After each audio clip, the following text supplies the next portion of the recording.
I saw some Jason Walker pots in the art stream that are unbelievable. I went to school with him. Really? I went to school when he was filling in for my professor. And he was his sabbatical. Sabbatical replacement, yeah, a lot of us faculty have to do that before we get the tenure track jobs. So I'm teaching at Southern Illinois University in Edwardsville. Theo is my assistant here today.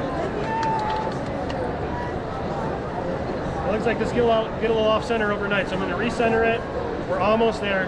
In my studio practice, I do a lot of re-wetting, drying, and re-wetting as I work on different parts of the pieces, upside down, right side up, or upside down.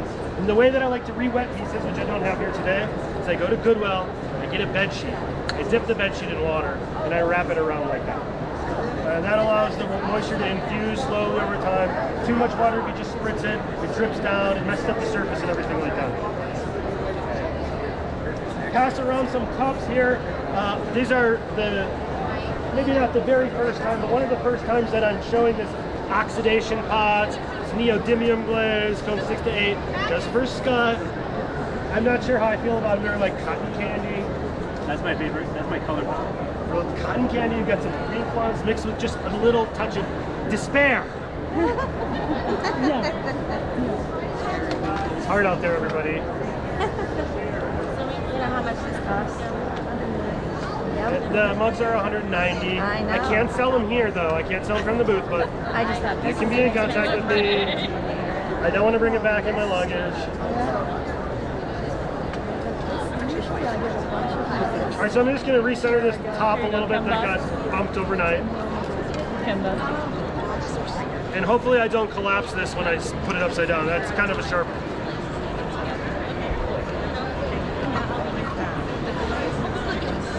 Tomorrow at 3, catch the incredibly talented Martha Grover. You'll find me, I'll be here, but I'll be sitting here. And the final day of jurying for the student jury show. Look at these pots over here. 30 minutes, I can't believe it. And they clean up in that time. And they clean up in that time too? Yeah. That's amazing. I'm glad that you're not doing that. All right. Okay, let's get to it. I'm gonna trim this up a little bit and I'm gonna alter it. Does anybody throw standing up? I go back and forth. My hips only make me I don't need it. stand.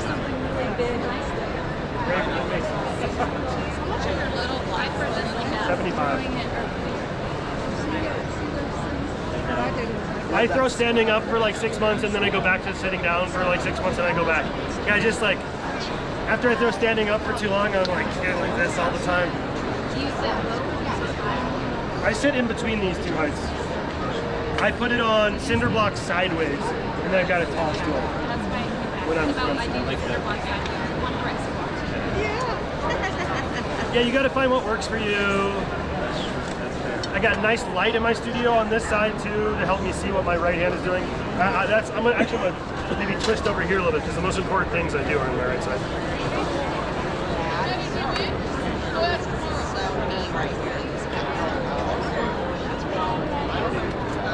Do you all tap center? Tap center. Are you all wheel people? Well, she is. Yeah. I've tried to tap center. I cannot do it. I don't. Tell me. How to tap center? So the thing is, you have to go to a techno club to understand what I'm about to say. If you go to a techno club, unless you're a real techno aficionado, when you first get in, you know, you think it's like kind of cool. This is kind of fun. My wife did it for our honeymoon. German techno club. They all dance like this in Berlin. And at first it's kind of cool, but after 15 minutes, you realize the song's not going to change all night. It's the same beat that goes on and on and on. Right? And after 20 minutes, it's unbearable. Like water drops on your forehead, torture. And you push through it because you paid too much money and you waited in line and you had to wear all black to get in. And it's really exclusive. And after about an hour, you stop hearing the beat. It's just like you don't realize you're just kind of dancing. The flashing lights just like stop being so cloying. And you stay there, you know, till like 9 in the morning, having a good time. No drinking. There's no drinking in the techno club. You're just dancing. It becomes trance-like, right? You feel the rotation in Berlin. We went to Tresor Club. You feel it, like it just becomes a part of you. It's highly enjoyable after a while, but you have to get through that initial stage of complete annoyance. Because there'll be 3 different artists that'll come on. Like, next, Jamaica Sook. So that's what we were doing. And it's like, and it quiets a little bit, and then back. Again, it's like, it's wild. Right? And then you leave the club in the morning and you get a kebab outside, right? And you can't tell what's gone, but there's a profound sense of quietness and loss. And you finally have to go to bed. But everything's too quiet, it hurts. It hurts, it's too quiet. Now the rest of the world is annoying without the sound. That's tap centering. I'm gonna remember that. Boom, boom, boom. You just like hear it. You see what it is. But really, there's 2 ways to do it, right? You can just tap it repeatedly. The hardest part about tap centering is seeing that it's actually on center. Okay? The other thing is you can, like, after a while, you can just sort of know when to hit it. Your hand pushing into it. Now mine is not that particular center here, so I'm just gonna.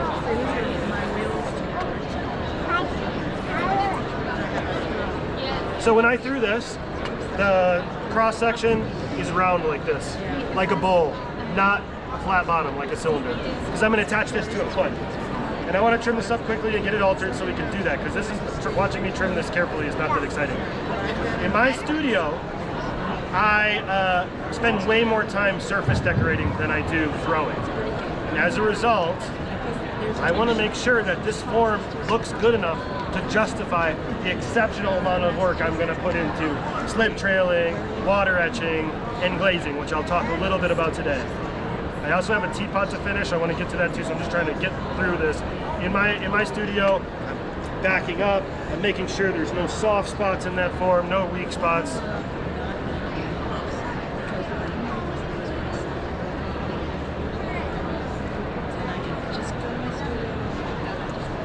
Did it help to stick your tongue out? I didn't realize I was doing that. Yep. I think it does. That's my kind of concentration. It does me. When I get concentrating on something, I get a really serious look on my face. And I'm not serious that often, right? Like, certain times call for seriousness, but my students will often ask me what's wrong. You're a little bit scary. I'm just thinking. You're just thinking real hard. So there's about 8 pounds of clay. Yeah, headphones. Locked in. It's hard to trim something this tall because if I push it over a little bit too much, the whole thing starts to spin.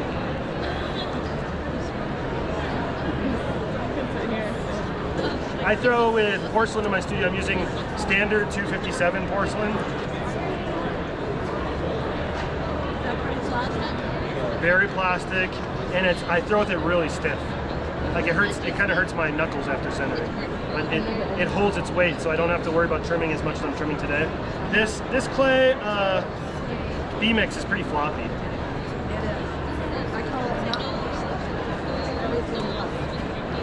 We use it at school because it's a good, like, affordable clay that gets a nice color in it, but it purports to do a lot of things, like to be the middle ground between stoneware and porcelain. I'm not sure how successful it is at that. I'm just about done here. There's a weak spot here, but I don't want to dwell on this too much. And so now, as I'm throwing in my studio, I'm going to rehydrate this from here to here because I want to alter. I'm going to alter it pretty extremely. If I just try to indent this now, it's very likely going to crack. And so I will re-wet it. And when I work in my studio, I work in series, so I'll have 4 of these thrown at a time, and I'll iterate each one. I'll alter each one a little bit differently, and then I'll wait till after they're fired to, like, make my judgment on if I like it or not. Do you want to do another one? When you say weak spot, do you mean there's a thinness in the walls? No, but that's what you'd expect when I'm trimming. But if you get down and look at this here, you can see there's like a hole here. This curve should be nice and continuous, but there's a high point here and a low point here. Is the low point the weak spot? Yeah, it looks bad. Looks bad. We might check out the. It's maybe a little nitpicky, but I really can't. I like. Do anything with it, right? Oh, I'm gonna get rid of. I'm gonna make it look. Yeah, I'm gonna keep trying to get nice. Yeah. You know, the whole thing about throwing a pot on the wheel is that the shape of the vessel is determined by the interior space of the pot, right? And so I know that I looked at the inside of this pot before. Again, I looked at it when I was throwing it. I looked at it again today, so I know roughly how much I can trim off, and I know the inside looks consistent, so my outside doesn't. I got it wrong.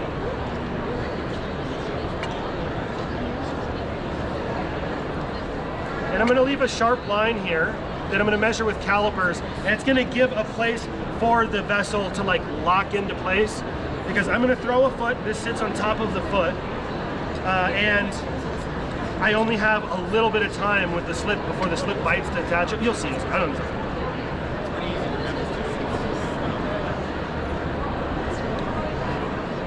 I think I resolved that. That's still there. It's better. Thanks, Tracy. I knew you were going to come from Kansas City to heckle me. I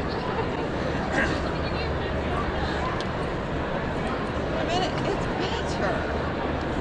That's something that's instilled upon me by my mentor, Steven, is the sensitivity to form. You know, what you see from the profile of piece is what you see from 15 feet away, right? And it's got to be right. And then the details come up after that.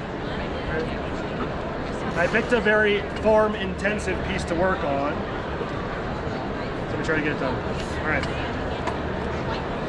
How long is it going to be, Jim? Till 5.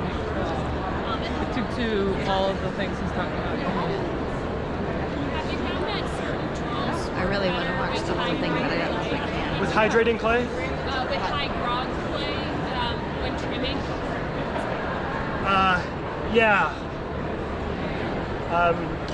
I feel like a high grog clay, the sharpness of the tool is not as important.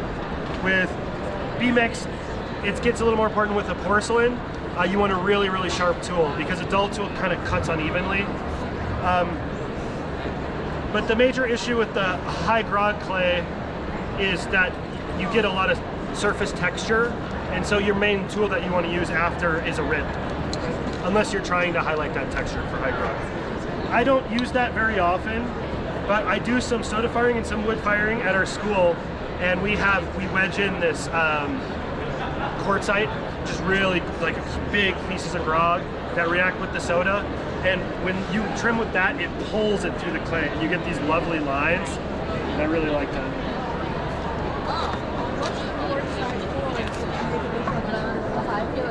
Exactly, yeah.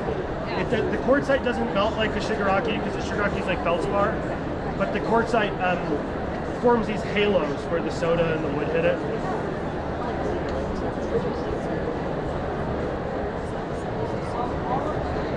All right, that water seeped in enough here, a little bit here. I'm going to rib the surface, I'm going to alter this, and I'm going to stiffen this bottom part up again, and I'm ready to throw my foot.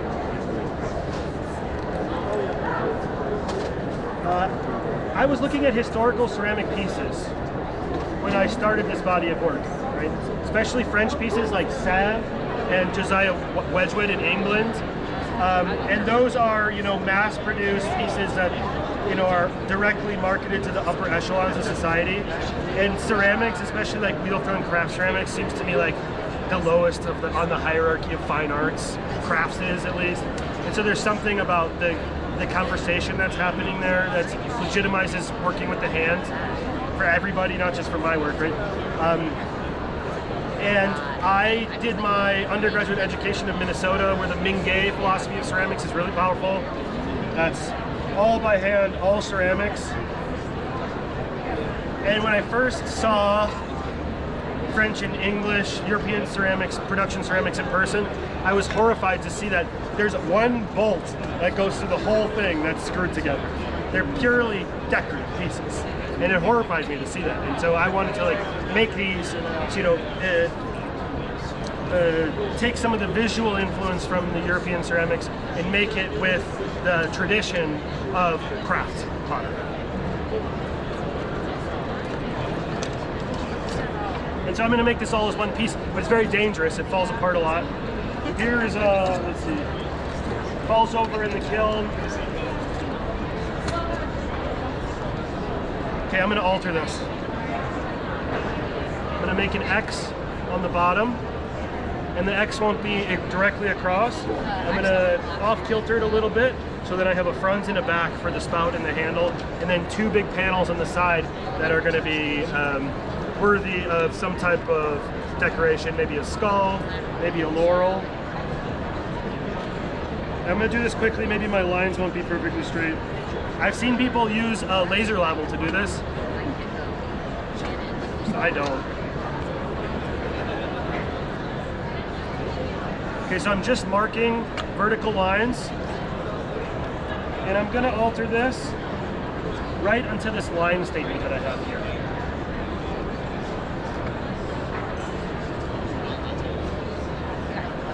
All right, and it goes like this.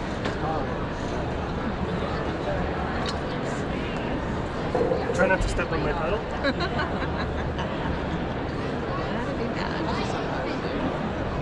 Right at the line. Hopefully I don't push all the way through.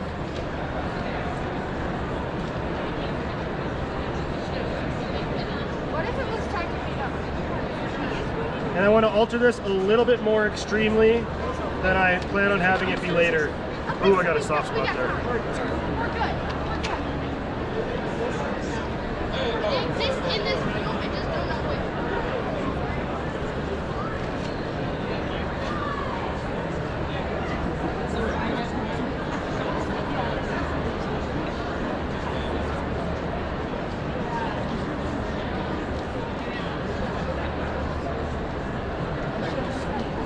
I really like how these alterations here cause this line to bend and move a bit.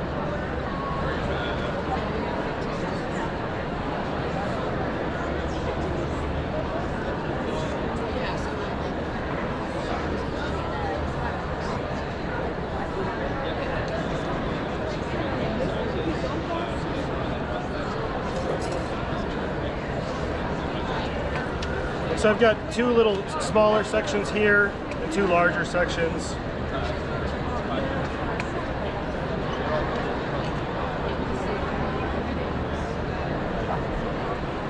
This is all going to be a nice spot to get some slip trailing later on.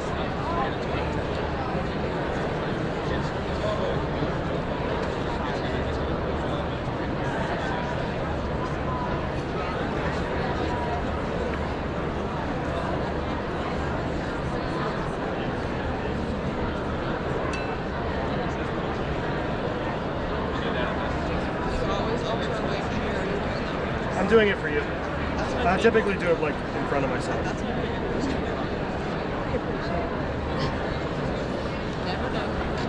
And I measure a little more too.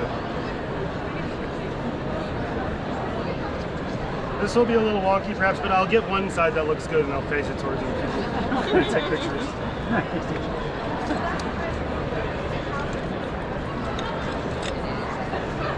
And I've got a little messiness up here, which is fine for me because I'm going to have a flange on the foot that's going to come up to about this section.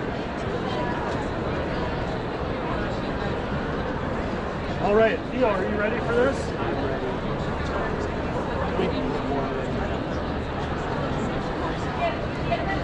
This took me a lot of figuring out how to do and a lot of failure in the kiln.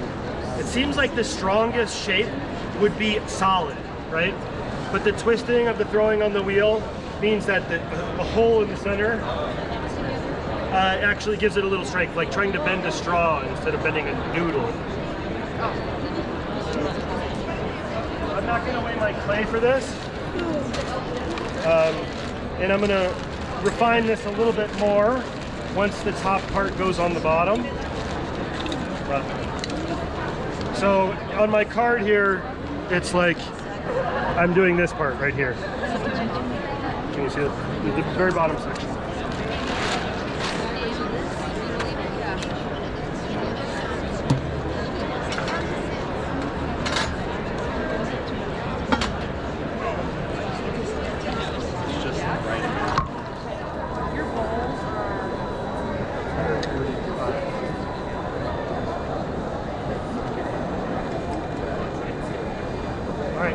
coning up and down, wheel wedging here.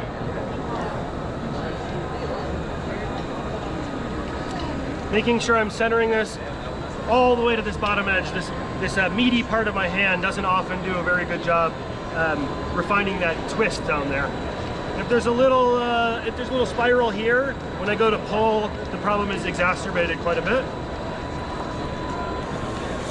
And I know I've got more clay than I need, but I can cut some away. I'm going to open this straight down. A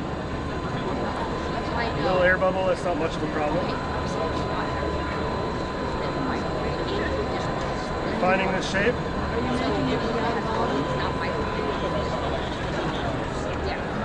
Yeah. It has a bottom. It has a bottom.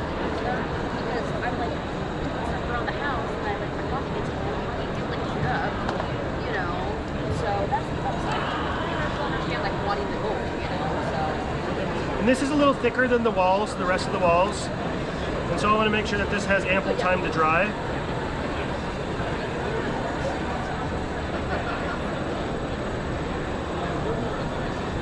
So this is gonna marry with the bottom of my large vessel, right? And you might think that the best way to do that is to try to shape this like a cup. But if this top part of the cup touches my wall first, there'll be an air gap in here that'll cause warping later. So what I'm gonna do here is actually make this flat, put my piece on here, and then fold it up to me. And I'll show you how that goes. Just 1 second. I'm gonna slip and score, yeah.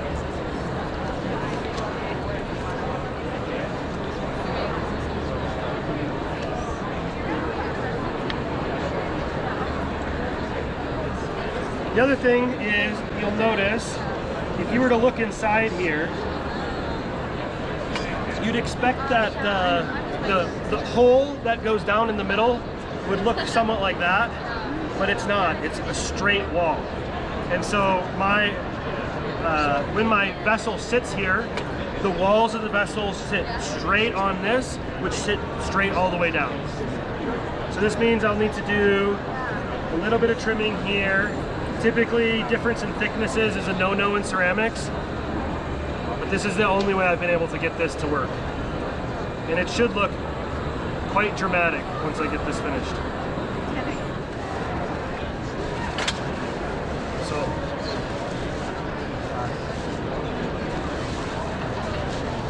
I've seen a lot of other people who make two-part vessels like this.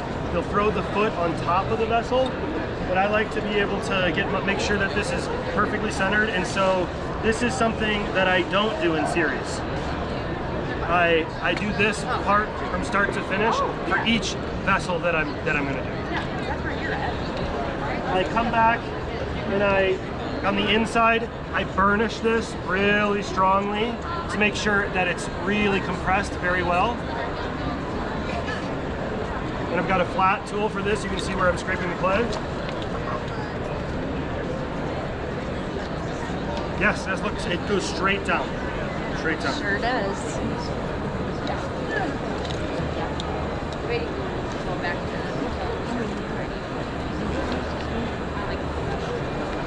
And I'll do the same on the outside here.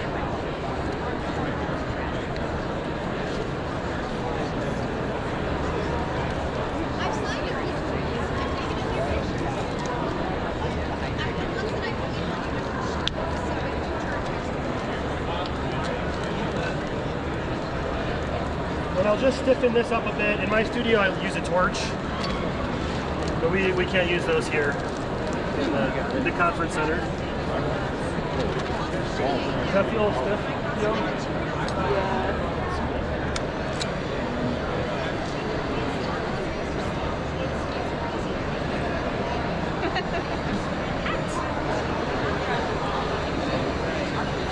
Any questions about anything?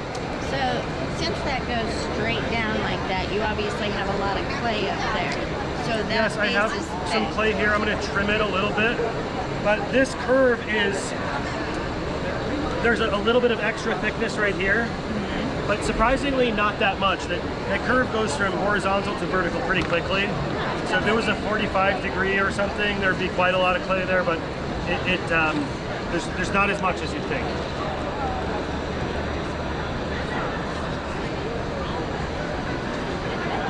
And I do this till just not quite leather hard.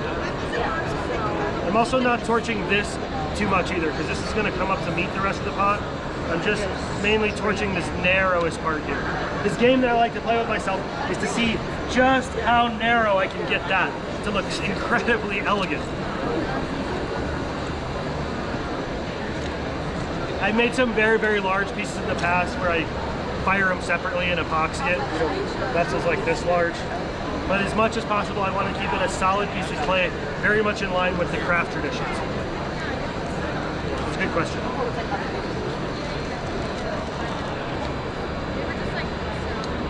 All right, Theo, can we bring that over here? So if you have a base to that, do you trap air in there or do you make a hole or something like I'll poke a hole when it's leather hard underneath the bottom. But I like the look of a flat bottom. I don't like, you know, those traditional goblets where it's open. Those also have a tendency to warp.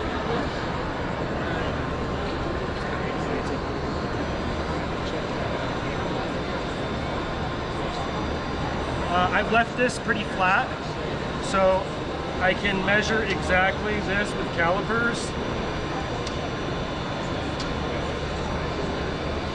And then I'll put that mark here.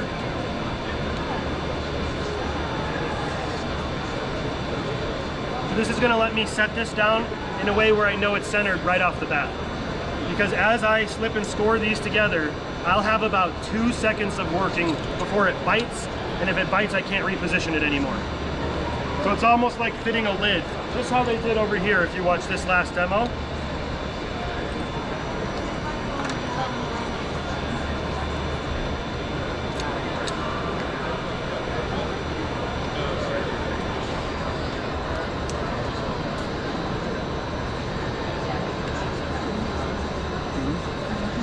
That Isabella's talking about the chance.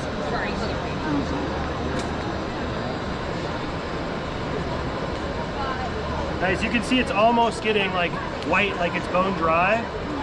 And then we're good. You can turn that off, Theo. And then typically I would let this return to cold again before I attempt to do this, but I'm trying to get through a lot today here for y'all. If the air in here is too warm, as it cools down, it'll actually suck this pot.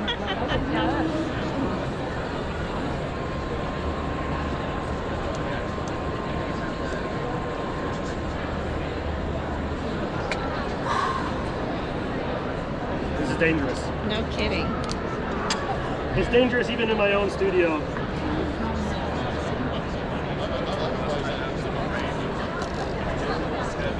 Scratch attach here. Scratch attach here.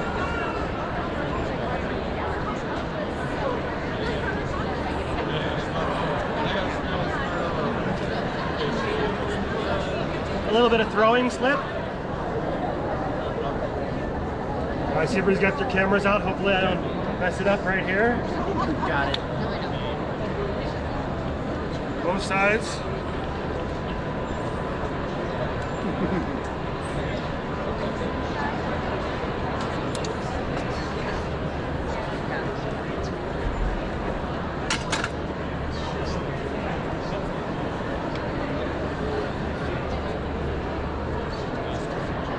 All right, I got about 2 seconds before this bites.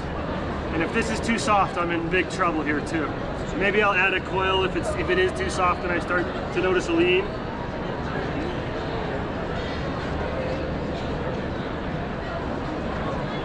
Yeah, tonight's a Skutt. There's this thing in the middle that we're ignoring, which is the Skutt one.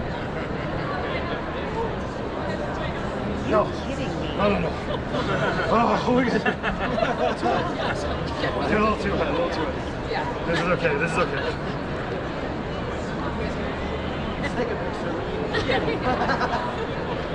My fist was this big. Pushing a little too much here. We do that.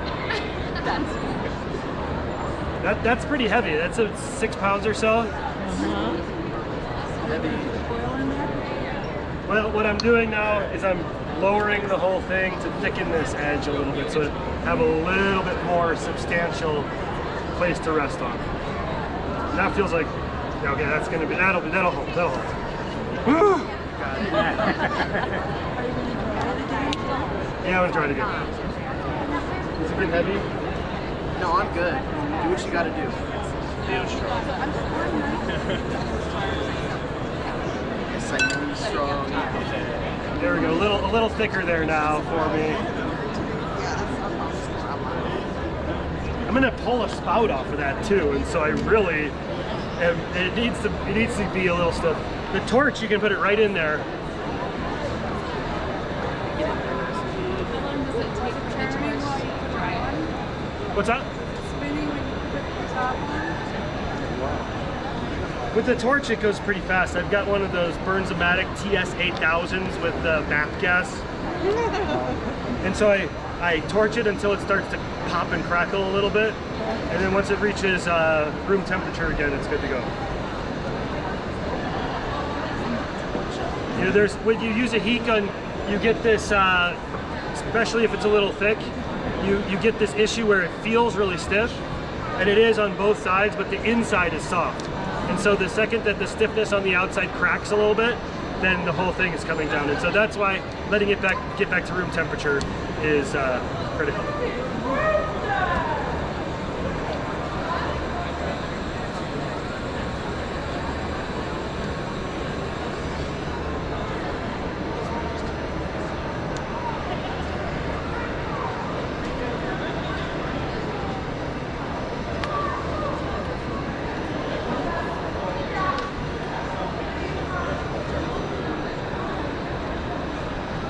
Like I said, the amount of time that I'm gonna put into the surface of this, this process pales in comparison to that. So in my studio, like 5 of these, adding feet to 5 of these is a whole day's work.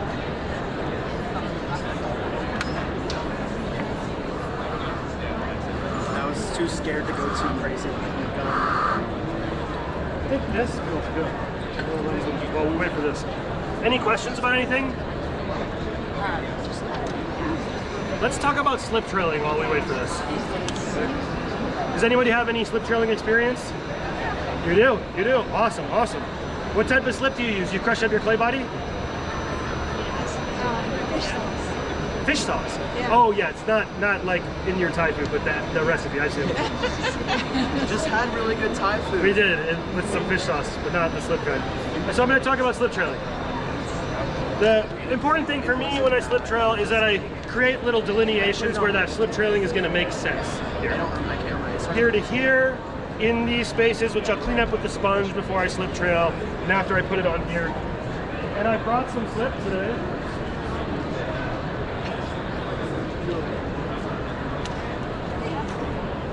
I brought some slip, and I published my slip recipe online. Okay, it is a dirty Helmer porcelain. It's an Alfred Cone 10 recipe, and to it I substituted a bunch of materials that are no longer in service, but it's super high plasticity. So you see this, see how far it runs before it starts beating, all the way there. That allows the slip to stretch as I move it across. Lots of ball clays now. Additionally, I've added some frit to it, and I don't have a good example. Like I mix up a full bucket of this and I throw in 2 handfuls of Frit 3124. And that allows it to be a little stickier. I gotta slip trail my piece at exactly the right time. If my vessel is too soft, I'll gouge it with a needle and it'll make a nasty mark. And if my vessel is too stiff, the slip will crack off as it dries, okay? The other thing that's important about slip trailing is that your clay body matches your clay. Your slip trailing, the clay bodies have the same coefficient of thermal expansion. The first time I did this, I wanted a color contrast, so I used a real dark stoneware on my porcelain, and it violently removed itself from the pot. Just bing, bing, bing, bing. It was like in all the elements. It was a real pain. So I use digital fire, and I calculate this. It's still a porcelain, so this works on a lot of different porcelains at cone 6 or cone 10. The extra frit in there too, a little bit of fluxing material, causes the glaze to run off it. It's a little slicker. And if I do get a little bit of delamination, it sticks itself back down in a really nice way. Okay? I had some No Darvan, no Darvan. Darvan, of course, is a deflocculant. And so this is shim tools, ZIM tools, you know, XIEM tools. 8-ounce slip applicator. They make a lot of the slip trailers you find online, including the bulbs. They're a lot smaller than this. It will hurt your wrist very, like, quickly, like squeezing like this. The big slip trailer takes a little bit of extra effort to get used to, but it saves my wrist. I can slip trail a whole day and not have too much problems. You know, there's a lot of squeezing. I think they got the air pen here too. I have opted not to use the air pen because of the capacity. Like, it requires refilling often, but I just saw a video of somebody doing it really well. So maybe that's my next purchase. That's my NCECA purchase. People ask me, the #1 question I get is, what's my tip size? Is that what you're gonna ask? No. Where'd you find the video of the air pen? What you'd like? Instagram. Somebody sent it to me. They said, oh, you're always complaining about your wrist. How about this? And what they had was, the air pen has small cartridges, but they filled up a large ketchup bottle. And when the cartridge was done, they just went zoom and ready to go right back to it. Brilliant. But, the question I get most often is, what size tip do I use? And it's not as important. It's not very important. For me, importance is the consistency of the slip. Consistency of the slip. And I measure this. I mix up my slip. It's on my website. I have dry clay in here, that's all. It's on my website. I mix it up, and then it gets thinner over the next couple of days. So I mix it up real thick, and then after a couple of days, I'll thin it back down. And it's a fast technique. I think of different types of ceramic techniques as being fast or slow. It's kind of nice to pair those together. But the difficulty with slip trailing is if I try to make a line slowly, especially on this type of surface, it's hard. It's very difficult to do. But if I make a line with a lot of speed and energy, I can get, oh, blowout. That happens. If I try to make a nice line, if I make it quickly, I get some really nice line quality here, right? So the difficulty with slip trailing is doing it both fast and precisely. So it takes a lot of practice. Not that many people who can do it. It just feels quite good. Yeah, you're good. I'm on your website up and I don't see your... What's that? It's under blog, under recipes. Okay. So I'm gonna show the type of slip trailing that I do. I'm gonna pass this around. Everybody's gonna have a chance to try this as I attach the second part. Okay? We're gonna put. So the tip size is less important than the consistency of it here. And here's the pattern that I do. I've taken it directly from history. I have a down section like this, and an up section, and an up section, and a down section. 3 marks in between, and then some energetic lines.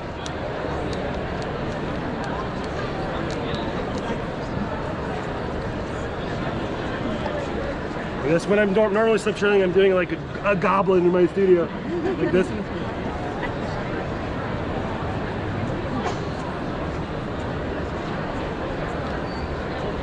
And what I'm looking for, as this is on my pot, is I'm looking for average density of line, right?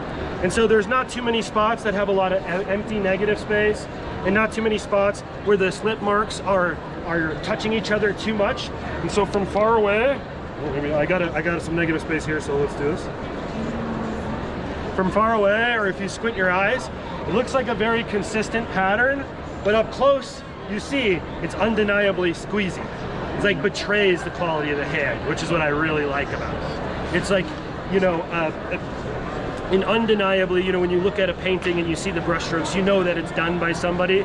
The same thing is true with this slip trailing practice. The slip that I have, it's got a little helmet tailing, so it carbon traps just a bit, and so it gets this nice gray, decayed look to it. In soda firing, it turns black, carbon traps on the surface, and you can see the extra flux in here causes the glaze to migrate over and around the sides. With the crystals, it forms nucleation points where it's high and it's low and allows for pooling. You can see I've delineated some spaces here and here for this. I'll pass this around, you can take a look at this lip. It's pretty subtle on this, but with the clear glaze or a celadon, it pops really well. You can see Reduction fire? this is reduction fired, so you can see a little bit of the gray from the carbon trapping. Cone 10 reduction, not soda. But some of my new work here is oxidation, and you can see the slip doesn't have much of a color contrast at all, because it's still a porcelain. It's not carbon trapping, because there's no excess carbon in the kiln, right? And this is a neodymium glaze called a dichroic glaze. In different lighting conditions, it looks different. So this looks like this purple that you see is like a pale blue, light blue in, I think it's fluorescent lights. We have LED in here. And they're food safe. Food safe, yeah. Food safe, dishwasher safe. My microcrystalline glaze that I use, it's called Galactic Indifference. I made it in grad school, and it's a food safe crystalline glaze, right? It's no strontium, no barium. The crystalline happens only from calcium and a little bit of titanium, which of course is a food additive, right? Titanium oxide. Is your recipe on your website? My recipe's on my website. All right. I'll talk about spraying glazes a little bit because this is still drying. We're getting there. Here's a bowl. This features blue underglaze. Well, this is not a great example.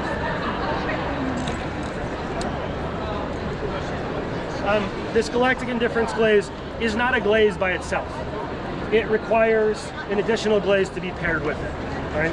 The thing that I'm frustrated about with this glaze is that it's been in the public consciousness now for some time, and there's so many people out there getting way better results than I am. If you look at Dwayne Sackey out of Portland, he is killing it with the glaze, and Maya Elin, they're crushing it. But you know, sometimes like this, I get some pretty nice results. A little bit of snowflakes on the inside. And so the way that I do this is, one of my other glazes, this is my modifier glaze, Celadon. Death on a Pale Horse Celadon. It's a very light blue. This is it by itself. It's a semi-matte, it's got a little bit of fish scales here. I'll pass this around. I first start on this bowl by spraying, with my high volume, low pressure spray gun that I got from Amazon for $12. I have a bigger one than this that I use. This is a detail gun, but I didn't want to put it in my suitcase, right? And I spray like this. First coat, Galactic Indifference.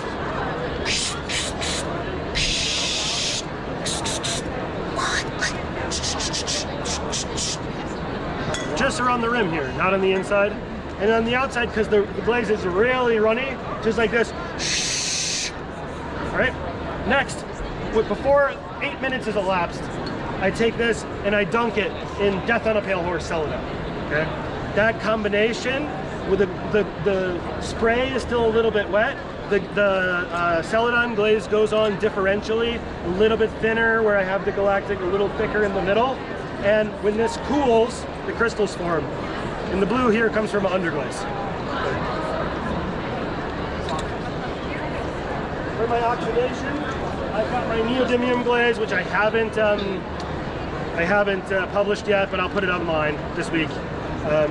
I dunk the whole thing in neodymium, inside and outside with tongs, and I come back with just that Galactic Indifference.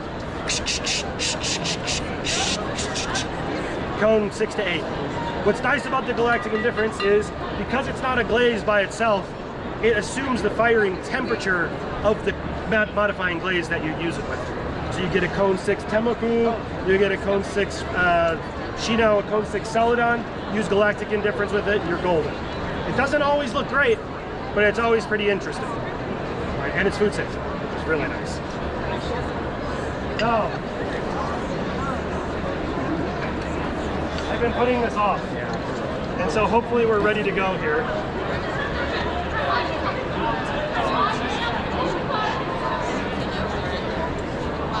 Yeah. What? Yeah, I did. Some of my, I put the sanding pad in there because some of these I forgot to sand. They came right out of the kiln on the way before we were here. Make sure you knew they were in there. Thank you. I left a sharp edge so I can measure here.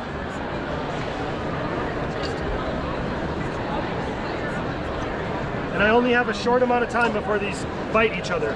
I'll either have to pull it off and try again before it bites, or hopefully I can get it centered.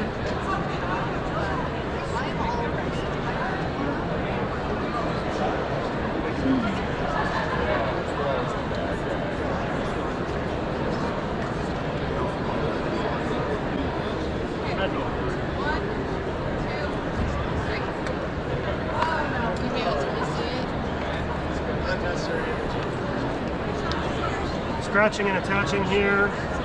This feels a lot stiffer, so I think we'll be successful this time. Scratching and attaching here as well.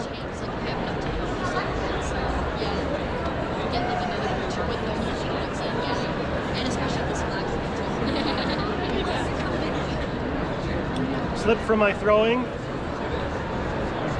Here we go. There's a lot more people here now, so I hope I don't mess this up. I do mess this up though. It would be honest if I jack this up right here because it happens, right? Yes, it does. I I love doing workshops. Invite me to your studio. I'll come. You can feed me some good food.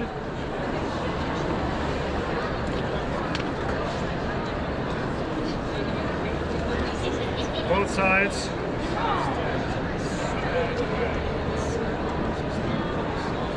And I like messing up in workshops too because it's like, with a 2-day workshop you get a little more time.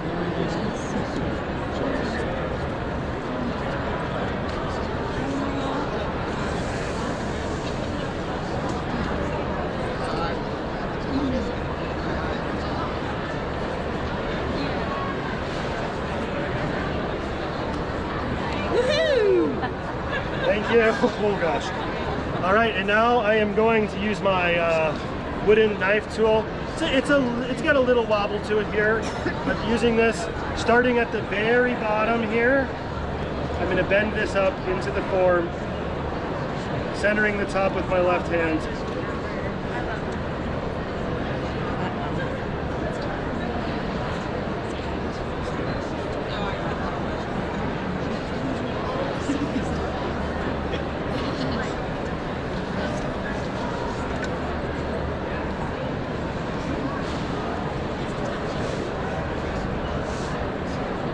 And I can choose to hide this seam or keep it here. I'm not having great luck with this, but we'll see if it's going to work eventually.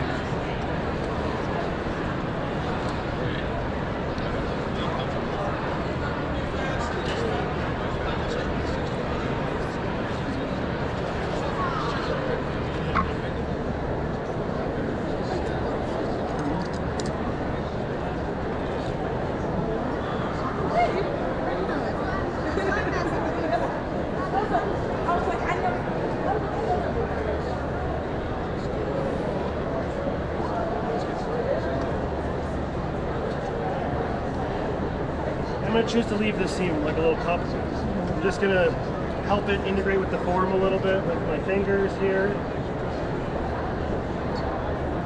I want this to look as narrow as possible, and so from front and back this will kind of help as well.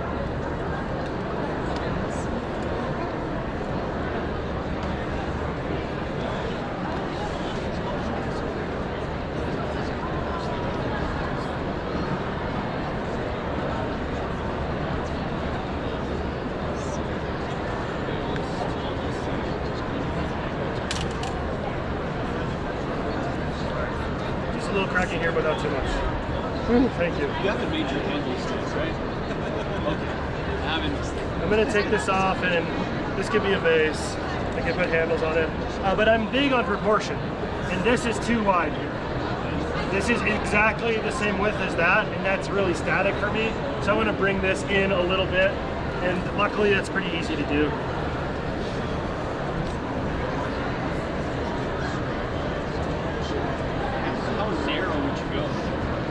As narrow as I can. Right here, as narrow as I can.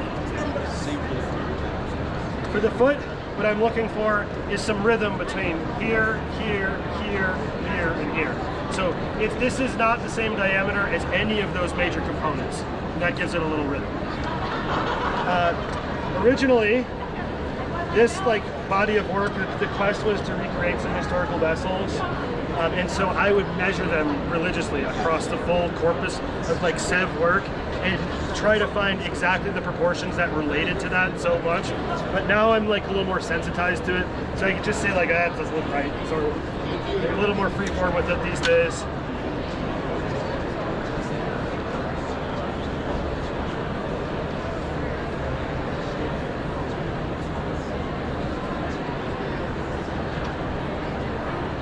That's about right for me here.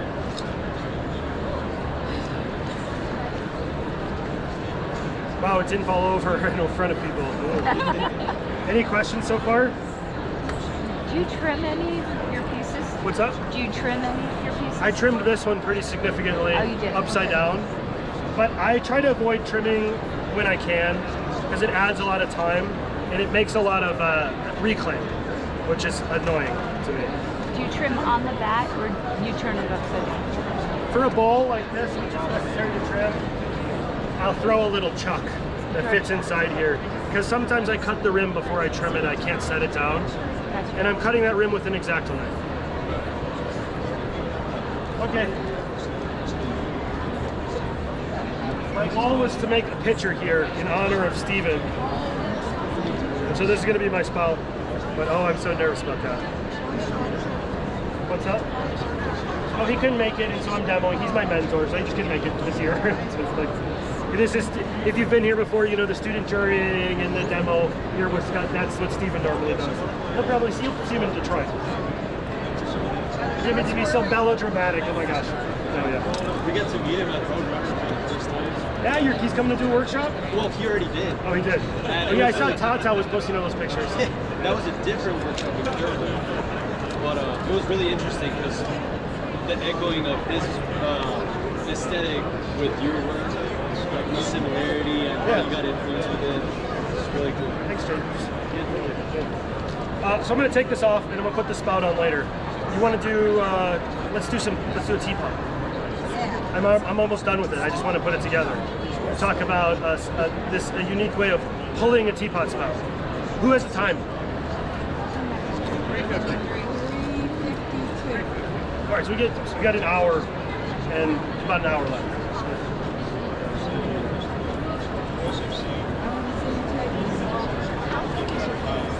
The base, it's not that thick. At its thickest part, it's about a ½ inch.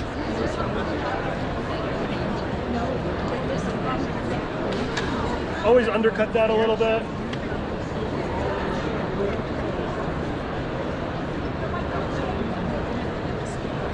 See a wire around there?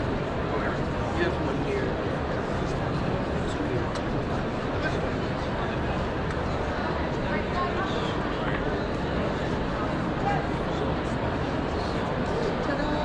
Thank you for now.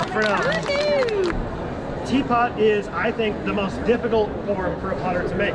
And it's not because it's technically difficult, although it is. It's because there's balancing so many components with each other. If it doesn't look right, it looks very wrong. So I'm going to talk a little bit about that balance and about the technical nature of doing a hand-built spout on the wheel that's pulled like a handle. Okay. Set this here for now. I've got a lid that I made yesterday. I threw it off the hump, and a couple of spout ideas that we can look at. But I don't want, not spout, knob ideas. I don't want to do the knobs until after I do the spout. We can take a look. My thought with the knobs was, one, kind of it relates to the form of the body, and the other relates to all the horizontal lines that I have on this. We'll see, I'll let you all decide which one we do. But first, I'm going to do a spout. So I mostly slab built my spouts because they're these really ornate, tall, flowing spouts. I've got one in the teapot juried show you can take a look at. That's a canister style teapot. Where is that show? It's here. It's in, I don't know what room number, but this place is like a horseshoe. You go all the way around, it's like the end of the horseshoe on the second floor. I tried to find it yesterday. Yeah. It's way back there. It's up until 5:30. It's on the second floor, so you have to go up an escalator and then go down a winding hallway. There's like the K through 12 show over there as well. Oh, yeah. They're like all in the horseshoe. So I've wedged this up, and there's Jerry. Jerry, good to see you. I got a spiral in this clay, and so I'm always, when I'm making a slab, paying attention to that spiral, because if I make my slab this orientation, that spiral creates layers that makes my slab stronger, like plywood. As opposed to this way, the layers are stacked like this, it could cause cracking. And so I'm just going to throw my slab. I didn't bring a roller. We have a slab roller at school, but I don't really use it. And what I'm trying to do is make a tapered slab. So what I mean by that, it's a little thinner on one side than the other.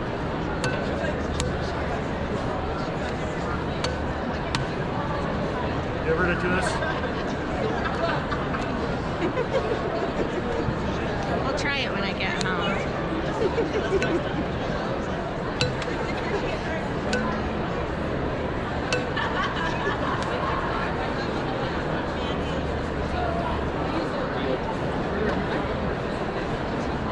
And I'm gonna just dry this a little bit.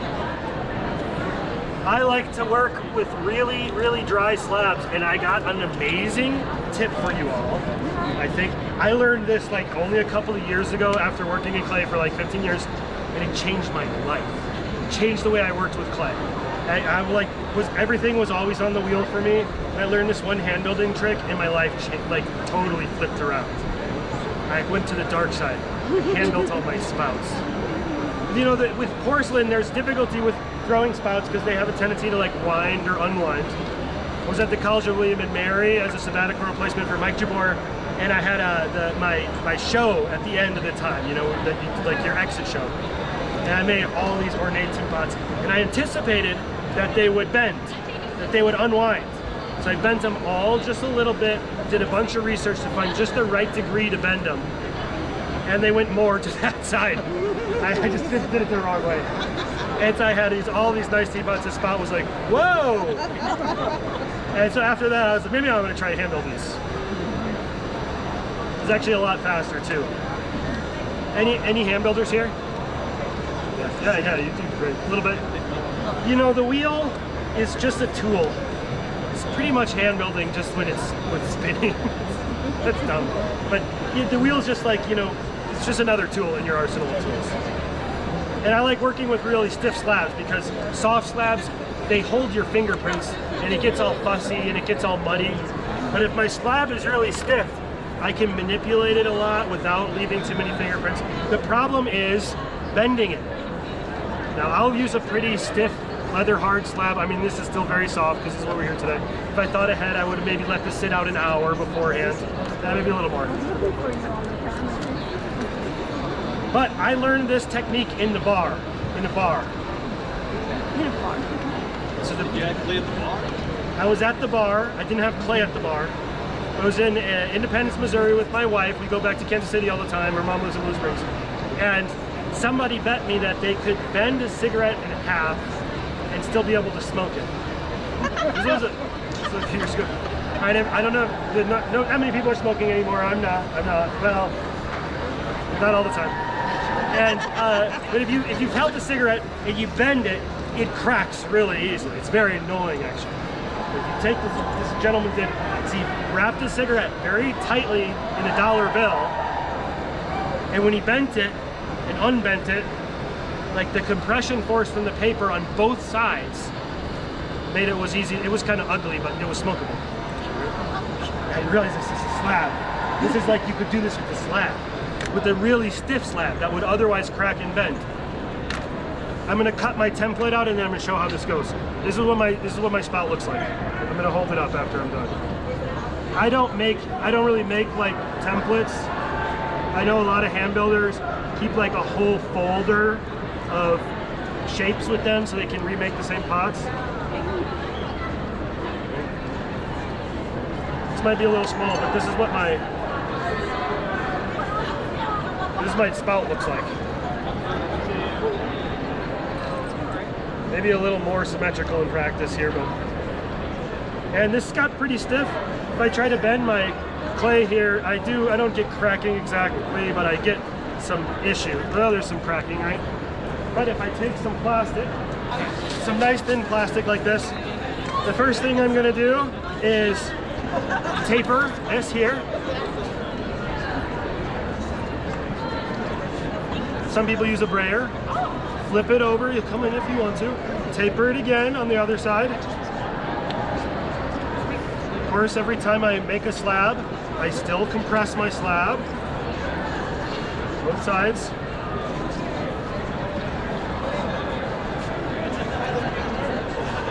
A little ugly, but this is gonna be fine. Take my plastic, I'm gonna laminate it on here tightly, avoiding too many wrinkles or bubbles. And now when I fold this, can fold it very extremely. I'm not very cautious here, and I get no cracks. No cracks at all. I can line it up. You can build with very stiff slabs like this because the outside is being prevented from pulling apart. In fact, if you look at this, when I come over here, like untie this, you can see instead of cracking on the outside, the inside is bunching up a little bit. The inside is being compressed. And this makes a really strong slab. And a spout without too many cracks on the outside. You can see my tapered slab as well, real thin on this side, a little thicker on that side. This gives me a place for it to attach to the pot. And also I can pinch and shape this a little bit so I can get a rounded spout that doesn't look like it was made with the slab. Okay? You'll also notice when this goes on my teapot here, I've made it so that the seam is on the outside. If you're hand building the whole pot, it's really nice to leave a seam to show how it's made. Evidence of the hand like I talked about with my slip drone. But since the rest of my pot is thrown, I want to hide the seam for this so it sits on the part that sits closest to the teapot. All right, next, they make a tool for this, which I don't have, but I'll take One's on the outside. I have a little thicker paintbrush in my studio, but I'll support this on the inside to keep this from closing up. I'll scratch both sides here, inside and outside.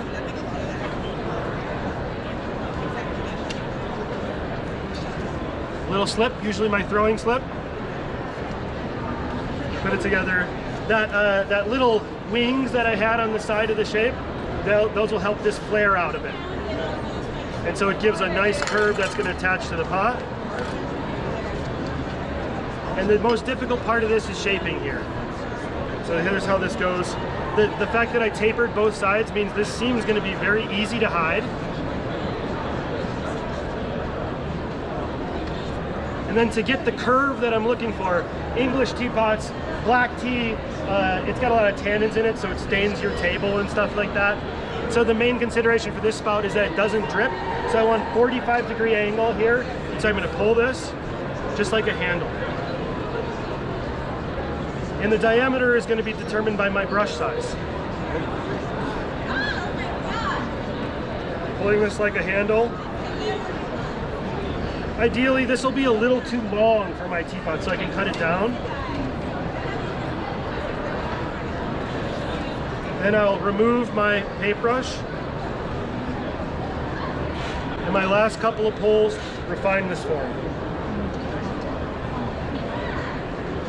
If I notice it's starting to close up a little bit, I can take my paintbrush back inside here, support it from the inside and the outside. This is the same type of support with the plastic, and bend it like this to avoid cracking.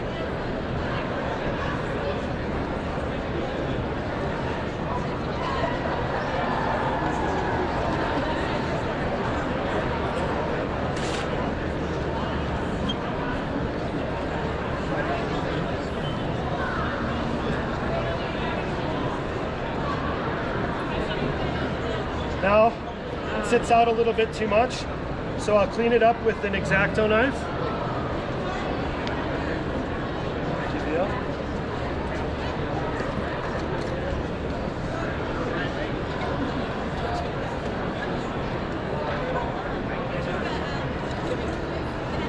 Typically in my studio when I do this, before I attach the spout, I set it on top of my pot, I wrap them up, and I let them dry together. If I'm gonna get cracking on this pot, it's gonna be right where the spout touches the teapot.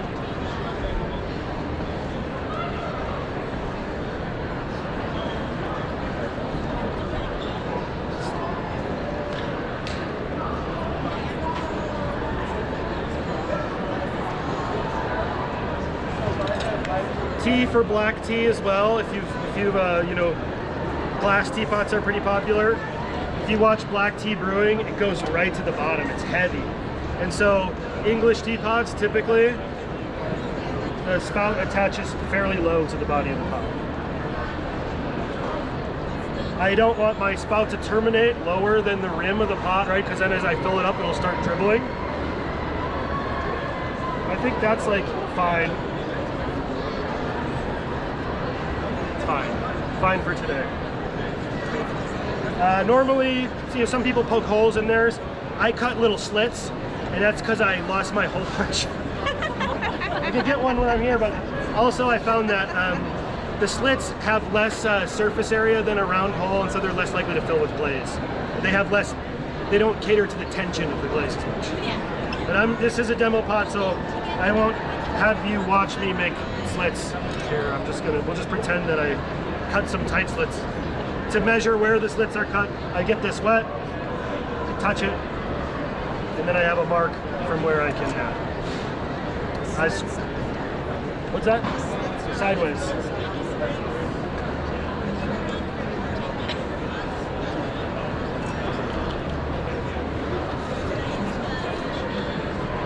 Scratching and attaching both sides here.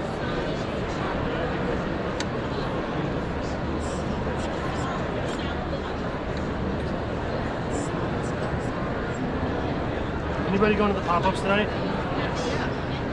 Gonna be some good ones. I can't decide which ones to go to.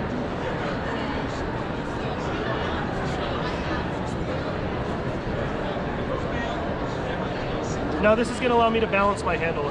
Putting a handle on is much easier than anticipating what the shape of the spout is going to look like to match the handle.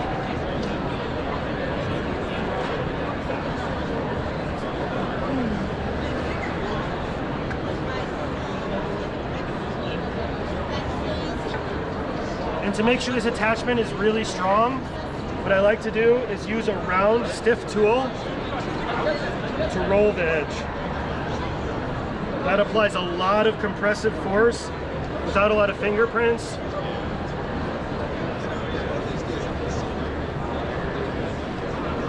That's really physically melding those two components together.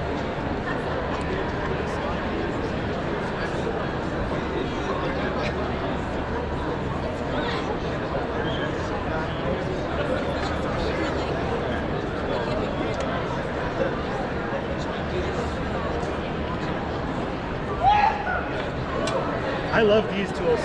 The variable thickness needle tools are really nice. I'm loving working on this wheel as well. This is like, the feel of the wheel is somewhere between a Brent and a Shimpo Whisper, where, you know, the Whisper turns into a banding wheel afterwards, which is really nice. And the Brent, you kind of have to muscle it a little bit. This is like right in between.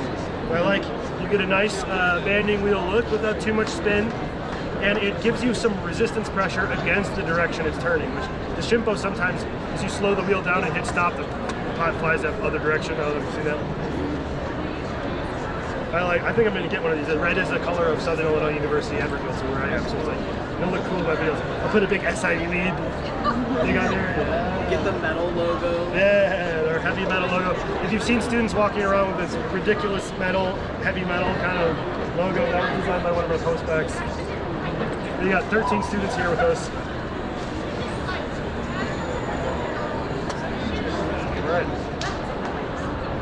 All right. The next thing I'm going to do, now that I've decided what the front and the back of my teapot is, I'm going to cut this rim. It's like a shroud or a skirt. If I do a skull on here, it sort of looks like a crown, like victory of death here. And this is the same way I trim the edge of my plates and my bowls, which are not for sale from the booth, but could be purchased elsewhere perhaps. With me. I've got cards over here. And the way that I initially came up with this carving pattern is I looked at some historical sources, and then I slip trailed the pot according to that historical motif. And then I cut the edges to go around the slip trailing, which inevitably messed up the slip trail. So I wiped away the slip trailing and re-slip trailed it. But after some time, I kind of figured out like the pattern here. And it's 2 bumps and 2 ticks.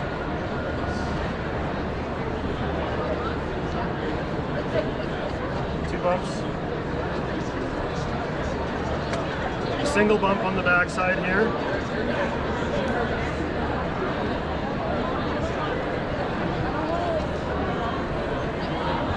To be careful when I do this.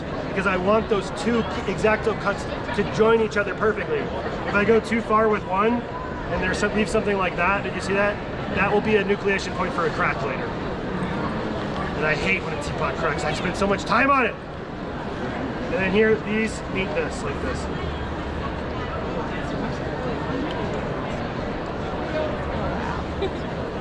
Thank you.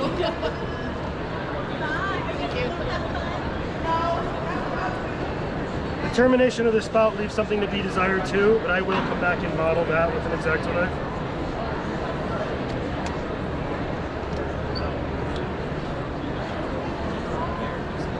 All right, that's going to give me a very logical place for slip trailing to go here. Gives it a really nice profile. When I work in my studio as well, I come back and I bevel all these edges to accentuate that cut. And that sharp edge there serves as a perfect place for some gold luster later. Love gold luster. Does anybody have a good source of gold luster nowadays? New Mexico, Laguna has some. I did some work with Mako the last couple of years, and so I just kept asking for more and more luster. So I got about 2 years before I have to get some more. So hopefully a new supplier will step up. When it comes to the luster you use the bright gold or the premium gold? Premium gold luster all the time. I would talk about it at length, but it seems futile at this point. Like a lot of things in this world. All right, I won't make you watch me do this. But I'm gonna pull a handle for this, and I'm looking at this historic handle that has the same type of upward motion. That looks a little skinny for my taste. When I work in my studio, I'll make a spout like this. Before I attach it, I'll cut it down the middle, and I'll lay it back out and use that as a template for the rest of my spouts. Because I'm not making one teapot at a time. I'm making like 6 teapots. Things go a lot faster in the studio if you eliminate downtime, right? Here I'm like spending all this time drying things, but in my studio, that's just sitting while I'm working on something else, I always have bone dry pots, leather hard pots, freshly thrown pots, and bisqueware as well. I can just do what I need to do each step of the way. I'm gonna pull a handle. A little homage to my mentor in my handles too. 3-part handle. For a handle like this, I pull 3 separate components. 1, 2, 3, and I put them all together, and it's very tedious. So for this today, I'm gonna pull one over the top arcing handle, which has a little bit of flourishes, but probably only 2 full parts.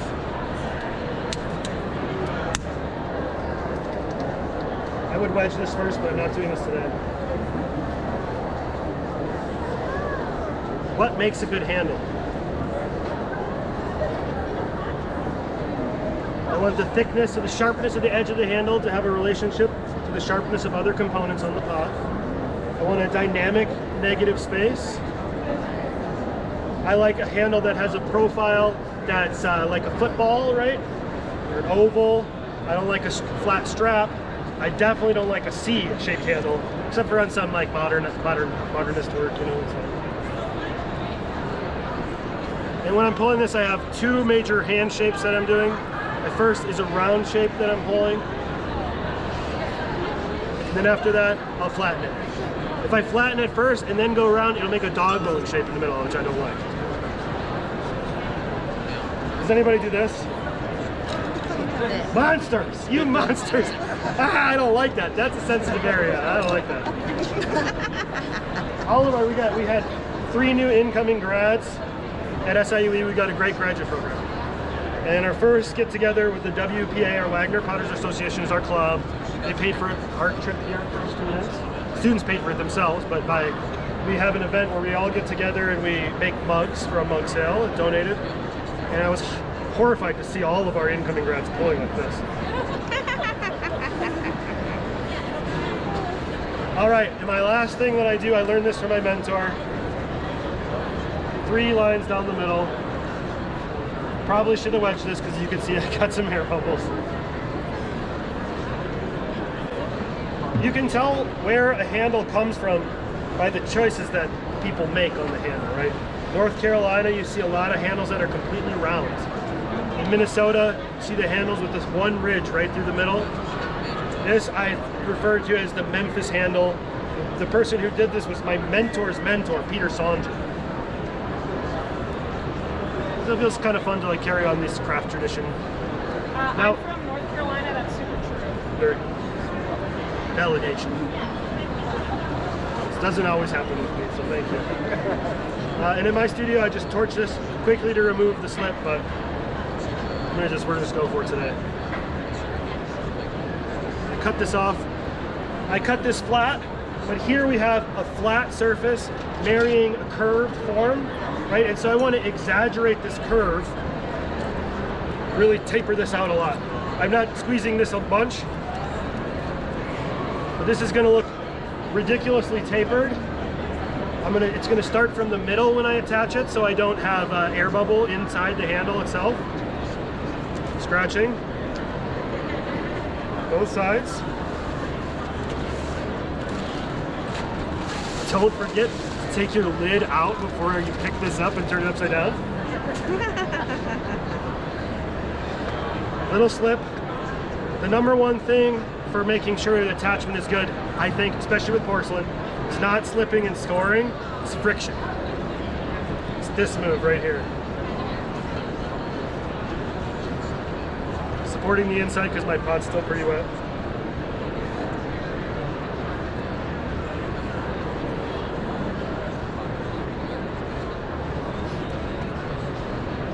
Sorry you can't see.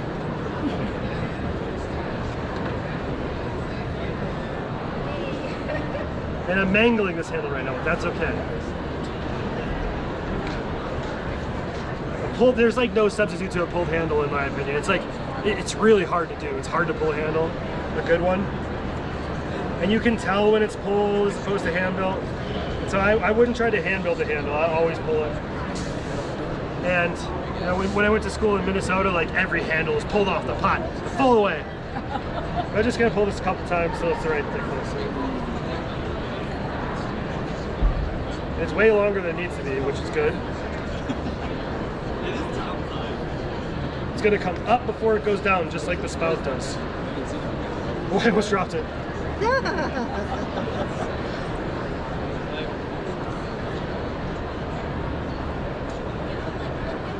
I'm having so much fun. I love NCECA. I've met so many cool people. I've seen some great demos. I've gone to some great shows. I still have to go to the Archie Bray Residence Show, which is one on my top of my list. And I'm looking forward to the big party on Friday. And here's the key. It's making sure that this has a similar visual weight to this. And it's gonna be hard because it's a little diminutive in my mind.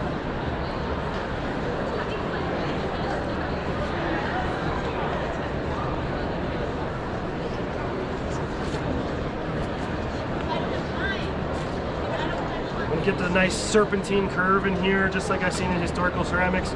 Those German Meissen pots, have you ever seen them with the snake handles on them? You should look that up. They're incredible. And there's so many different ways for this to terminate, but I'm looking for the termination point to be about the same level as this.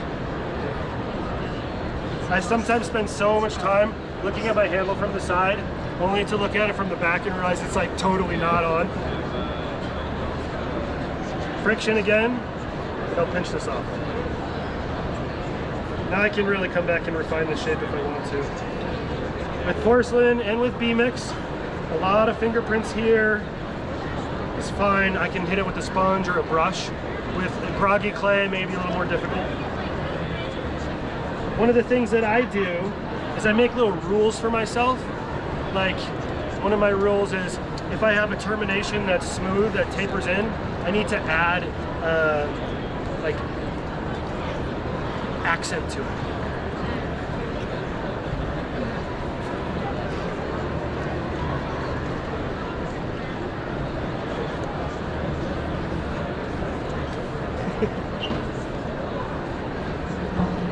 A little bigger than that. Are they, what time is it? 4:15? 4:23. We got enough time to do this. And so I want, I think of this as like a thorn or something, I want my work to be really elegant, but also sort of aggressive. When I'm thinking about handles, this will get a little flourish on the top as well to give it a little movement. Your thumb can kind of fit here. It took a lot of work to get this to be both comfortable and kind of aggressive. I like this where I can fit my thumb behind it as like a little grip or a little something I can play with. I think, have you seen those videos on TikTok where the people put you put your hair in the water in front of the sunset? You know what I mean? And then you go, ah! You know what I'm talking about?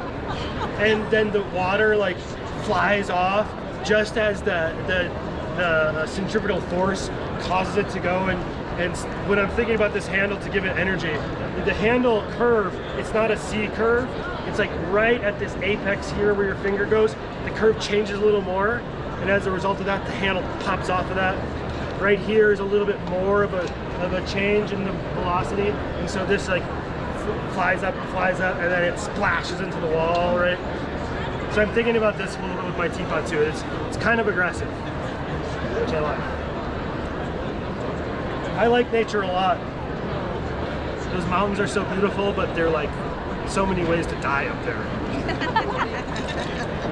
In the 18th century, the people were, you know, a lot of the philosophers, including David Hume, Scottish philosopher who wrote in French, were really obsessed with the idea of the sublime.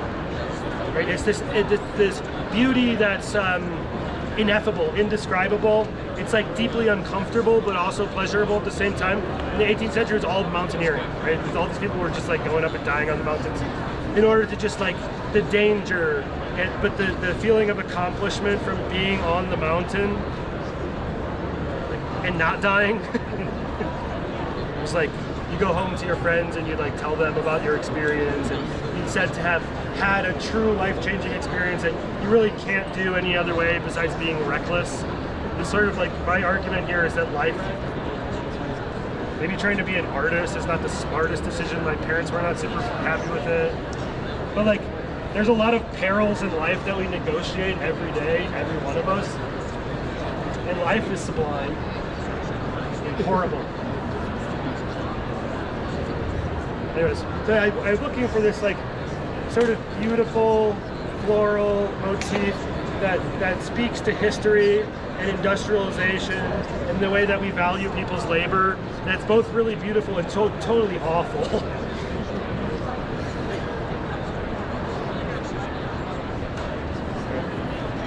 I'm gonna put these knobs on, and I need help deciding which knob to put on. I've thrown this, and I cut my seat a little lower than this, so ideally, when my lid fits on here, it'll complete that visual curve of the teapot, right? I don't like a lid that sits way up here that breaks that curve, right? But that means I need to leave a lot of clay on that seat to be able to push it lower than the actual shoulder of the lid.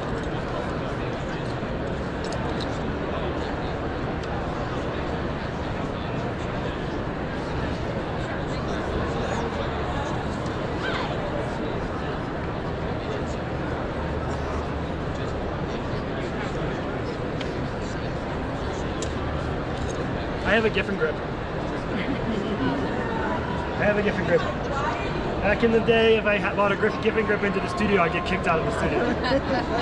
I don't use the Giffen grip to trim because actually it's more work than just centering. But when I sand the bottom of my pots, I'm using those diamond sanding pads.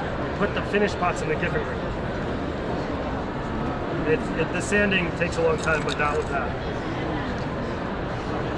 Oh man, my undergraduate professor in Minnesota, I remember somebody brought in pot lifters. And he had a conniption fit in the parking lot and threw the pot lifters. I didn't even put them in the dumpster, just threw them at the dumpster. Said, nobody picked those up. Ceramics has changed a lot, for the better, I think. It's probably better. Alright, let's do this really quickly.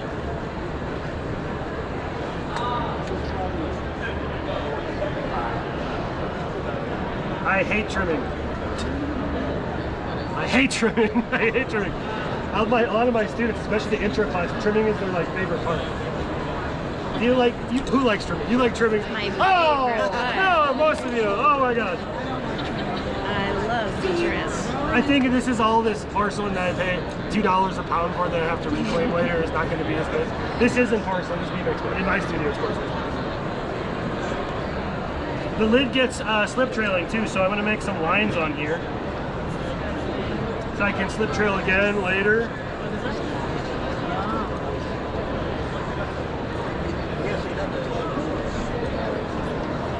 I like my tools with the sharp edge.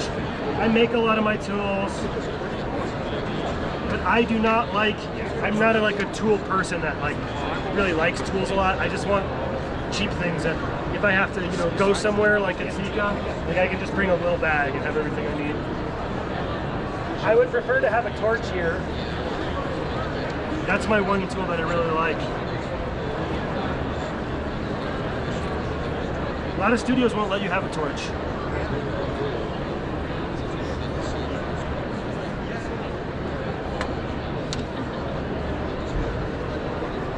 Alright, we're gonna look at knobs now. I need help.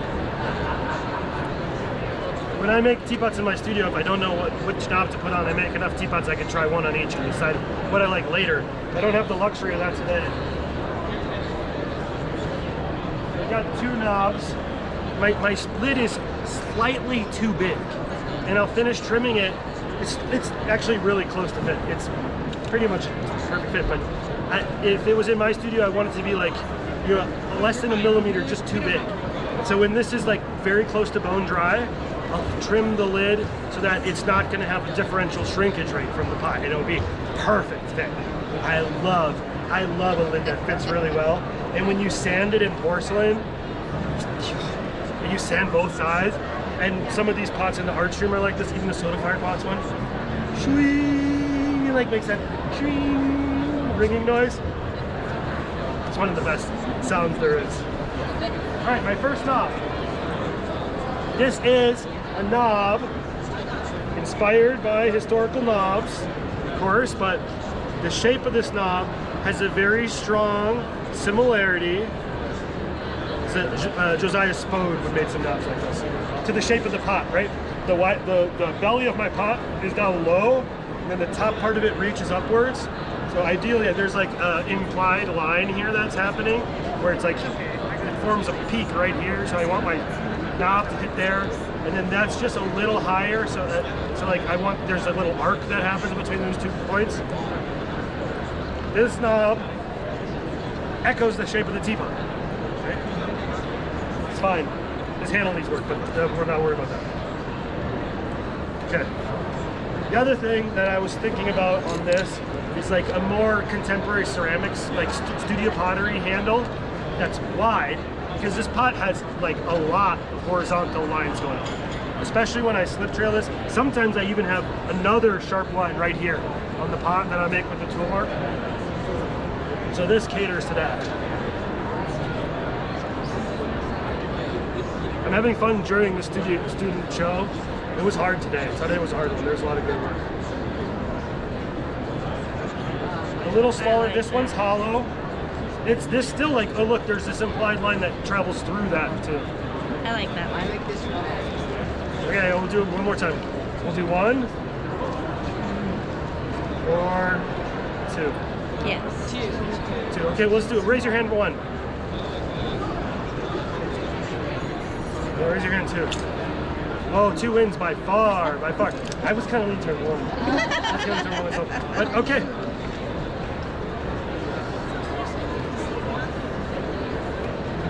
One is a little too big for the top. I think you're right about that. When I make knobs, I make more knobs than necessary. So I've only made 2 here, but if it was my studio, I'd like add 5, because the knobs are fast. I also put a hole in here so it doesn't glug, right? You put a hole in your teapot lid. What is going on?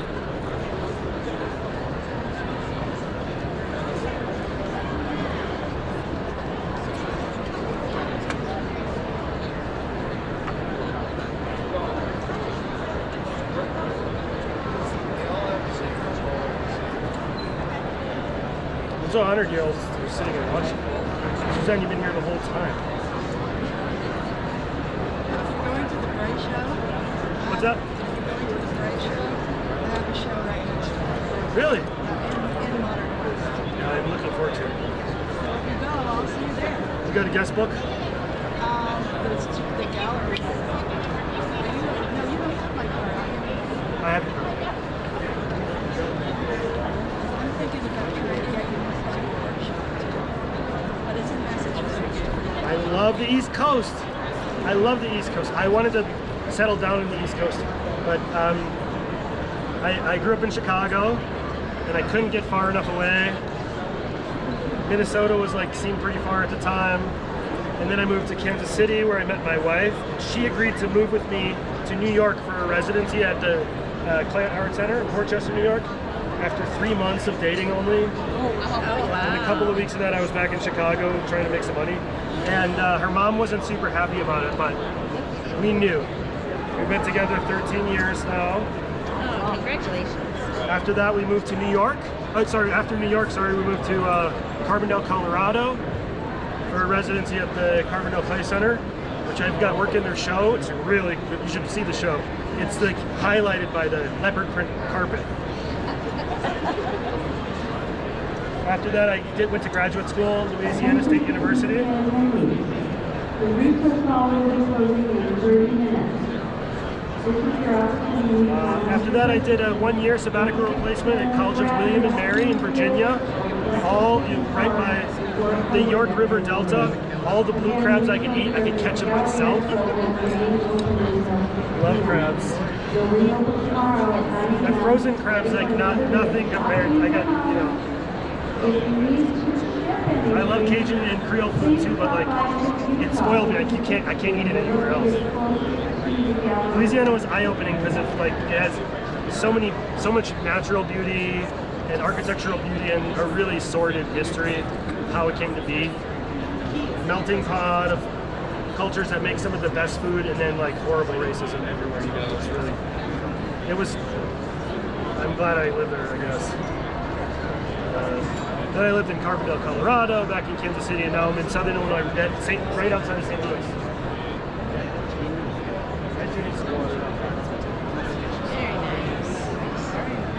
Very nice. Right. The last thing I would do is just fuss with this forever. I've got a strong change of direction here. So one of my visual rules is I want to emphasize that. I'm rolling a teardrop. You ever work with like little pieces of clay? They dry so fast. But you have, this is my tip is like, spit's really good. Notice I didn't attach my handle with spit. And I did that until the pandemic. And still to this day, when I'm pulling handles, I start salivating. I don't use spit anymore, but I can feel like, right? And then I'm gonna pinch this up and around my finger. I'm thinking of this as like a thorn as well. This also will give me a nice place for gold luster to rest.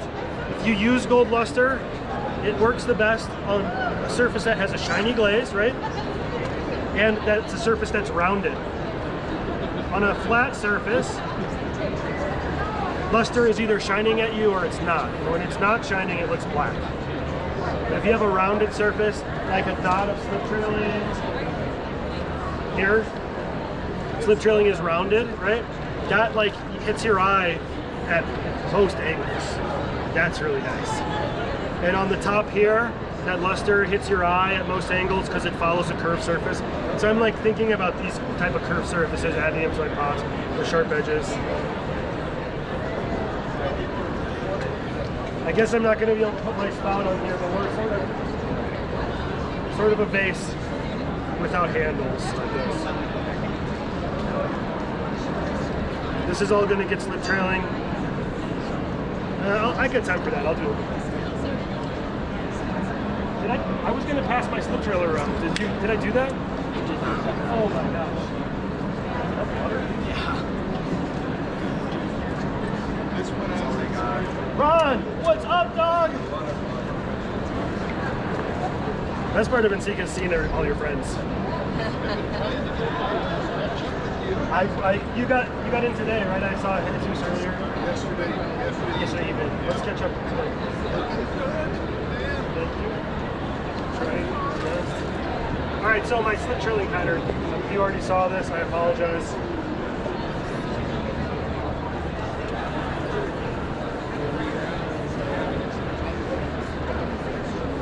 is done both quickly and precisely. And then I'll pass this around and let all of you do this as I put some finishing touches on my spot here. A bead with an up, and then a down, followed by a bead. 3 marks. It's very calligraphic. Yeah. The tough thing about slip trailing is when you do it on clay, the clay has to be just right, not too stiff, not too soft. The best way to practice, you practice slip trailing on your skin, and you know when you're pushing too hard because you can feel it. And you can get the feel of what it feels like to just drag the needle across the clay without too much pressure. And then after this, I come back and I highlight those marks. And you notice I'm doing this quickly. A slow line looks crappy, and a fast line looks really nice. And I'm packing this down a lot, and I'm cleaning the tip. If you have a blowout, on some of my pieces, there's like 80 marks in that section right here. Right? And I'll get right to the end, then there's an air bubble, and it goes, you can wipe it with the sponge and try again. And then some other marks that highlight that same direction. And as I do this, hopefully it has even line density, so from far away, it looks like a pattern. Up close, undeniably by the hand. I'm gonna pass this around, you can try this out. See what my, the slip has a lot of plastic materials in it. This is on my website. It's a lot of all clays, a little bit of flux. Who wants to try it? You wanna try it? I do want to try it. To test the thickness, I put a bead on a vertical wall, and I make sure that it can hold the bead but not drip down too much. I want it to be affected by by gravity, but I don't want it to just fully run off the work. Sure. Whoa! Hey, are you looking for an apprenticeship? I'll do it in a second.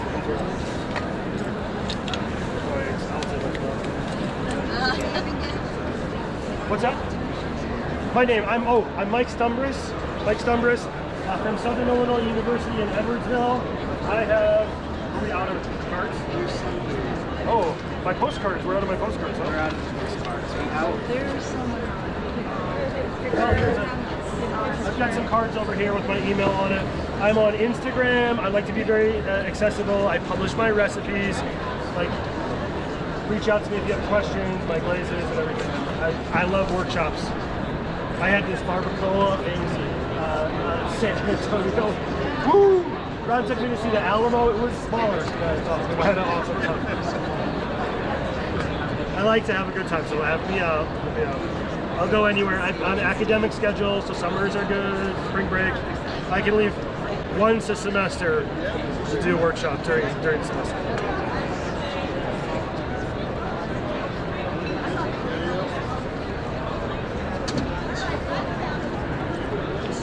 We're wrapping up here, so I'm going to get cleaned up soon, but I'm going to make my flourish on the top, just like I make it on my handles. For the top part, I pull it thin, like laser thin, until it rips off. I'll torch it. I'm not going to have a torch here, but...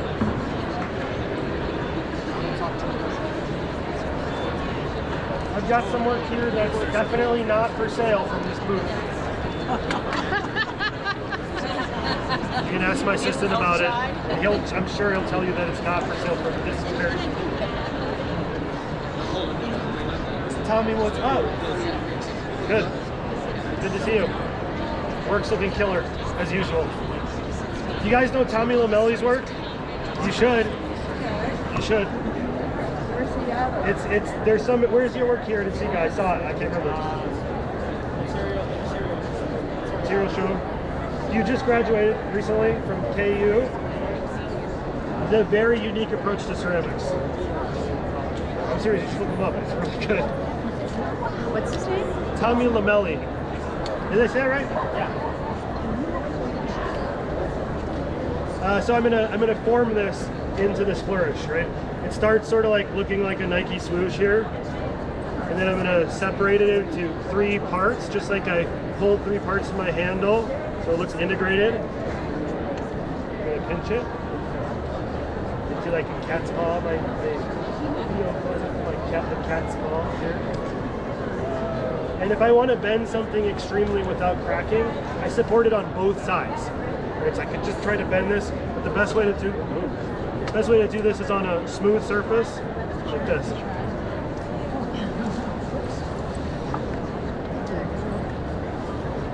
And it's important to me that pots have, some visual interest from far away to draw you in. That's the negative space and the balance between components. When you get up close, when you use the pot, you look at it, you want to have like even more details that make you want to keep coming back. And so one of those things for me is the water etching and the gold luster, little figurative motifs, perhaps cameos. But I also really like this. The gold luster kind of rides over and around these, and it looks nice. I do these all by hand. Somebody gave me a gnocchi maker once in New Zealand. It's like a piece of wood. Like, just do this, and it's not the same. It doesn't look the same as individual hand marks. But man, these, I can throw 8 to 10 cups in a day, and a full 10-hour day, I might be lucky if I finish it. And it takes me like maybe an hour and a half to throw all those cups, right? So really want to make sure that the form of this is worth it. And this is going to change the balance between all these things. So I have to decide if I want this to fall back and point up.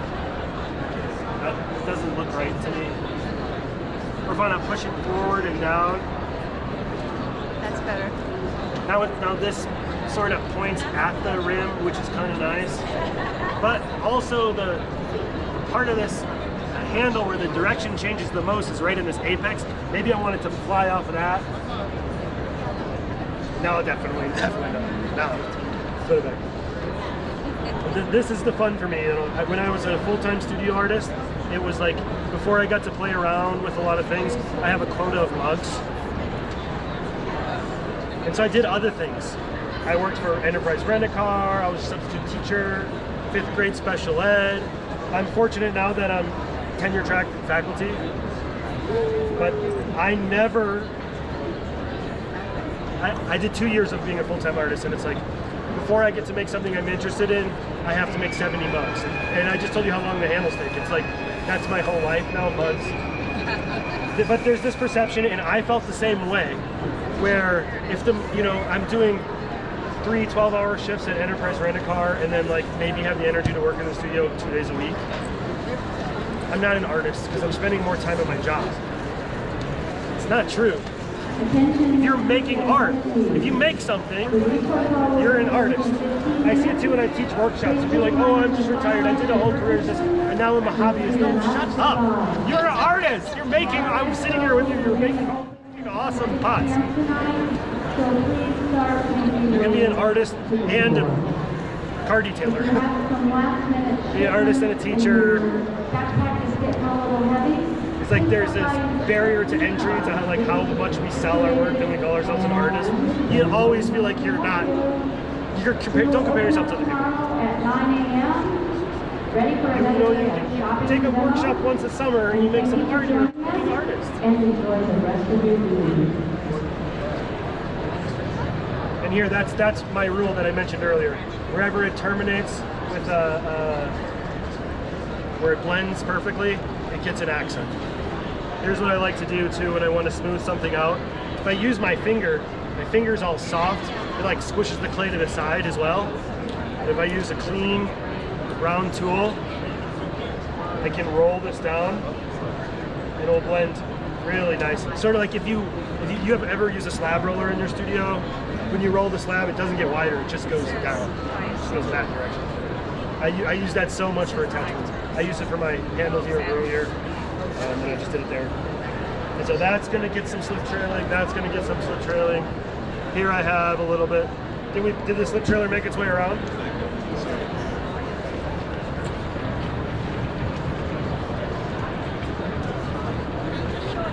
Yeah.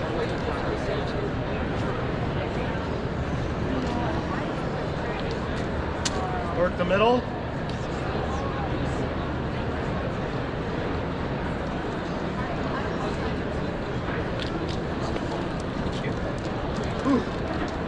I got to clean the tip because the line quality started to change, and I got to pack it down.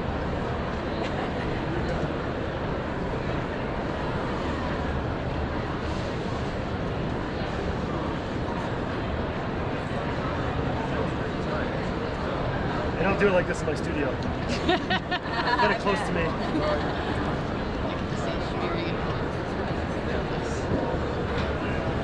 So you just kind of get in a rhythm. That's exactly right. The first couple of cups that I slip trail take a while, and then I get into the zone. And I've been listening to Bad Bunny's new album, a little reggaeton, right? Always, and you got to find the right beats per minute, and you're rolling.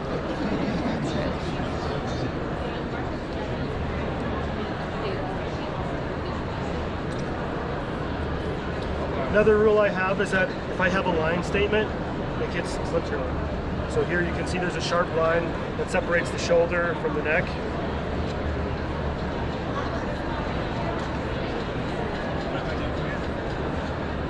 And here, this is directly inspired by Wedgwood's sprigging. Like it's acanthus leaves, I think Wedgwood did, or immortality. It's funny because my work is like about death, sort of, in here.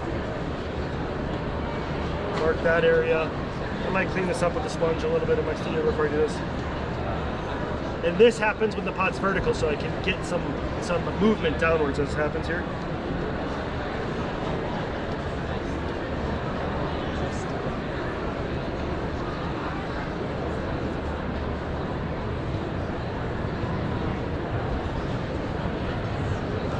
The other thing you'll notice is my needle is always facing away from the direction that I'm slip trailing. That's very difficult. If I wanted to make a circle, I'd have to it's not happening. So the easiest marks to make are these drag marks where I create a bead and then I release the pressure as I bring it out.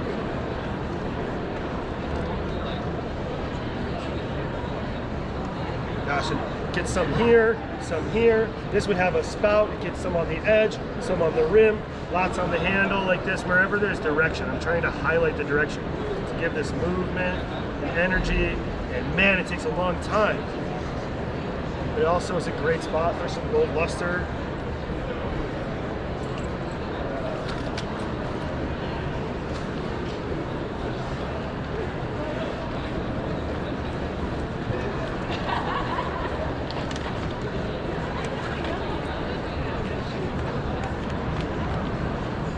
I've been doing some different slip trailing patterns recently. You can see some of this work. Thank you, everybody.